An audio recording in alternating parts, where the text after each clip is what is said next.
യേശുവിൽ എത്രയും സ്നേഹം നിറഞ്ഞ സഹോദരി സഹോദരന്മാരെ, നിങ്ങൾക്കേവർക്കും എൻ്റെ സ്നേഹവന്ദനം.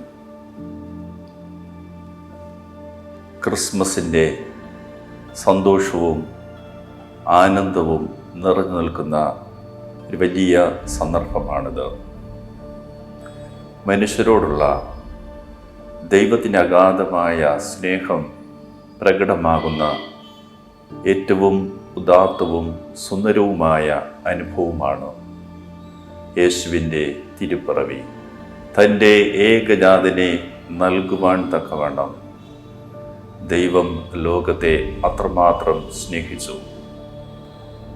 യോഹന്നാൻ ശ്ലീഹയുടെ ഈ വചനത്തിൽ ക്രിസ്മസിൻ്റെ ഏറ്റവും ആഴമായ സന്ദേശം നാം തിരിച്ചറിയുന്നു. ക്രിസ്മസ്, യേശുവിൻ്റെ തിരുപ്പിറവി, സ്നേഹത്തിൻ്റെ വലിയ ഉത്സവമാണ്.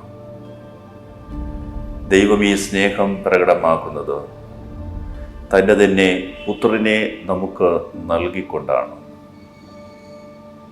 ആ പുത്രനെ ഹൃദയപൂർവ്വം സ്വീകരിക്കുമ്പോൾ, ജീവിതത്തിലേക്ക് സ്വീകരിക്കുമ്പോൾ, വ്യക്തിപരമായി ക്രിസ്മസ് എന്നിൽ, എൻ്റെ ജീവിതത്തിൽ, നമ്മിൽ ഒരു യാഥാർത്ഥ്യമാവുകയാണ്.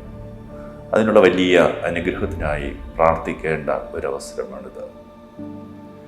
ആ തിരുപ്പിറവി രാത്രിയിൽ ബത്ലഹേമിലെ വയലോരങ്ങളിൽ ആടുകളെ മേച്ചു നടന്ന പാവപ്പെട്ട ആട്ടിടയന്മാർക്കാണ് തിരുപ്പിറവിയുടെ സദ്വാർത്ത ആദ്യം എത്തുന്നത്.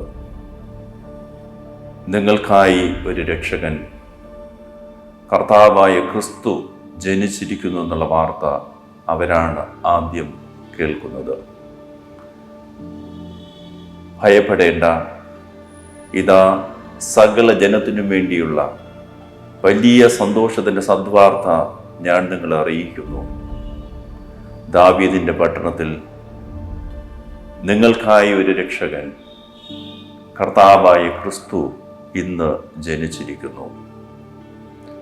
ഈ വാർത്തയാണ് ആ രാത്രിയിൽ ഇടയന്മാർ ദൂതരിൽ നിന്ന് ശ്രവിച്ചത്. സകല ജനത്തിനും വേണ്ടിയുള്ള സന്തോഷത്തിൻ്റെ സദ്വാർത്തയാണ് ഈശോയുടെ തിരുപ്പിറവി. എല്ലാവർക്കും വേണ്ടി, ഏതൊരു തരത്തിലുള്ള വേർതിരിവുകളുമില്ലാതെ, ആരെയും അവഗണിക്കാതെ, എല്ലാവരെയും ഉൾക്കൊള്ളുന്ന, എല്ലാവർക്കും വേണ്ടി ഈ ഭൂമിയിൽ പൂജാതനാകുന്ന യേശുവിനെയാണ് ഈ വചനത്തിലൂടെ ദൈവദൂതൻ ഇടയന്മാർക്ക് പരിചയപ്പെടുത്തുന്നത്.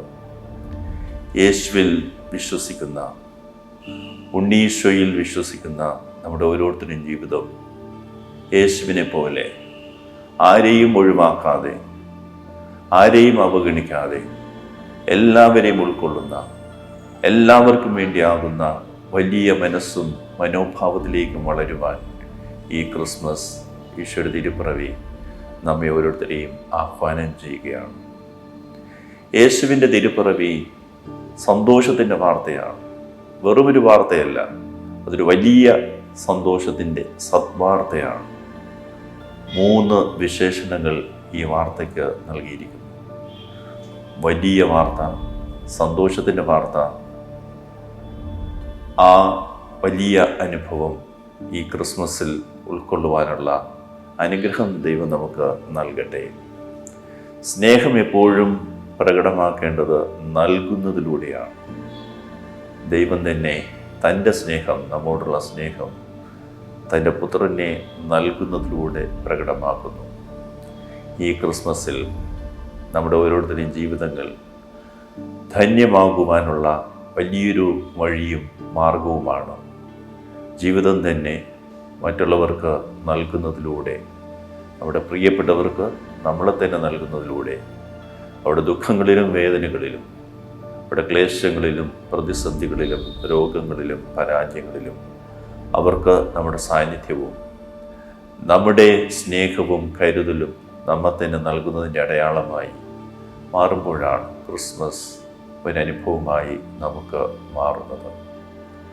സ്നേഹമുള്ളവരെ, ഈ ക്രിസ്മസിൽ ദൈവദൂതന്മാർ ആലപിച്ച ആ വലിയ ഗീതി നാം ഓർക്കുന്നുണ്ട്.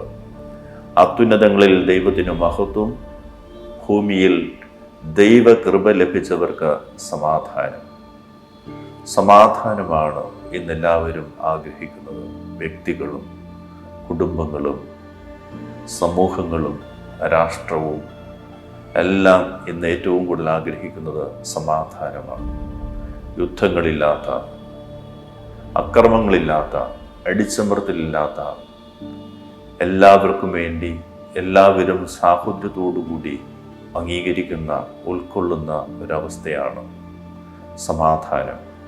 അത് സംജാതമാകുവാൻ ദൈവത്തിൻ്റെ കൃപ സ്വീകരിക്കുന്നവർക്ക് മാത്രമേ, ദൈവത്തിൻ്റെ വരപ്രസാദം സ്വീകരിക്കുന്നവർ മാത്രമേ, ദൈവിക ജീവൻ സ്വീകരിക്കുന്നവർക്ക് മാത്രമേ അത് സാധ്യമാകൂ. ഈ ക്രിസ്മസ് നാളിൽ ജീവിതങ്ങളിലേക്ക് സർവശക്തനായ ദൈവത്തെ സ്വീകരിക്കുവാൻ, ദൈവത്തിൻ്റെ പ്രസാദവരം സ്വീകരിക്കുവാൻ, കൃപാവരം സ്വീകരിക്കുവാൻ നമുക്കും നമ്മുടെ പ്രിയപ്പെട്ടവർക്കും ലോകത്തിലുള്ള എല്ലാവർക്കും ഇടയാകട്ടെ എന്ന് നമുക്ക് ആഗ്രഹിക്കുകയും പ്രാർത്ഥിക്കുകയും ചെയ്യാം. സമാധാനം സംജാതമാകുവാൻ മനുഷ്യൻ തൻ്റെ സൃഷ്ടാവായ ദൈവത്തിലേക്ക് തിരിയുകയും അവനെ മഹത്വപ്പെടുത്തുകയും അവൻ്റെ ആധിപത്യത്തിന് കീഴിൽ വിനയാന്വിതരായി വർത്തിക്കുകയും ചെയ്യുമ്പോഴാണ് അത് സംജാതമാകുന്നത്. ശാന്തിയും സമാധാനവും ദൈവത്തിൻ്റെ ഒരു വലിയ അനുഗ്രഹമാണെന്ന് ഓർമ്മിച്ചുകൊണ്ട്, ആ കൃപ സ്വീകരിച്ചുകൊണ്ട് നമുക്ക് ഏറ്റവും നല്ല രീതിയിൽ സന്തോഷപ്രദമായി മുന്നേറുവാനുള്ള കൃപകൾക്കായി, അനുഗ്രഹങ്ങൾക്കായി പ്രാർത്ഥിക്കാം.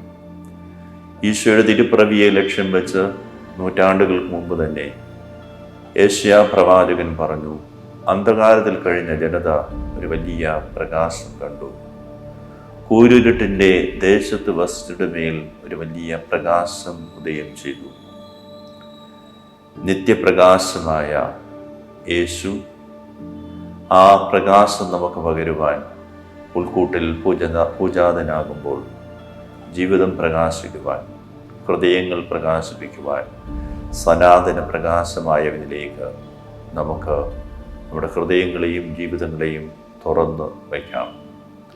യെശയ്യാ പ്രവാചകന്റെ പുസ്തകത്തിൽ നമ്മൾ വായിക്കുന്നത് പോലെ, ജെറുസലേമേ ഉണർന്ന് പ്രശോഭിക്കുക, എന്തെന്നാൽ നിന്റെ പ്രകാശം വന്നു ചേർന്നിരിക്കുന്നു. പ്രിയപ്പെട്ടവരെ, നമ്മൾ ഓരോരുത്തരും ദാനമായി ലഭിച്ച നമ്മുടെ ജീവിതം ഏറ്റവും അനുഗ്രഹീതമാക്കുവാൻ പ്രവാചകൻ അനുസ്മരിപ്പിച്ചതുപോലെ ഉണർന്ന് പ്രശോഭിക്കുവാൻ നമ്മെ പ്രകാശിപ്പിക്കുന്ന ക്രിസ്തുവാകുന്ന പ്രകാശം ഉൾക്കൂട്ടിൽ ശിശുവായി, ഉണ്ണിയേശുവായി നമ്മുടെ മുന്നിൽ പൂജാതനാകുമ്പോൾ ആ നിത്യപ്രകാശത്തിൽ ജീവിതത്തിൻ്റെ പ്രകാശം സ്വാംശീകരിച്ച് ഉണർന്ന് പ്രശോഭിക്കുന്നവരാകുവാൻ ഈ ക്രിസ്മസ് നാളുകളിൽ നമുക്ക് പ്രത്യേകം പ്രാർത്ഥിക്കാം. നൽകുന്നതിലൂടെ, സ്നേഹം പ്രകടിപ്പിക്കുന്ന ദൈവത്തിൻ്റെ വഴിയിലൂടെ നമുക്ക് ഓരോരുത്തർക്കും സഞ്ചരിക്കാം. അനുദിന ജീവിതത്തിൽ ക്രിസ്മസ് ഒരു അനുഭവമായി മാറട്ടെ എന്ന് നമുക്ക് പ്രാർത്ഥിക്കാം.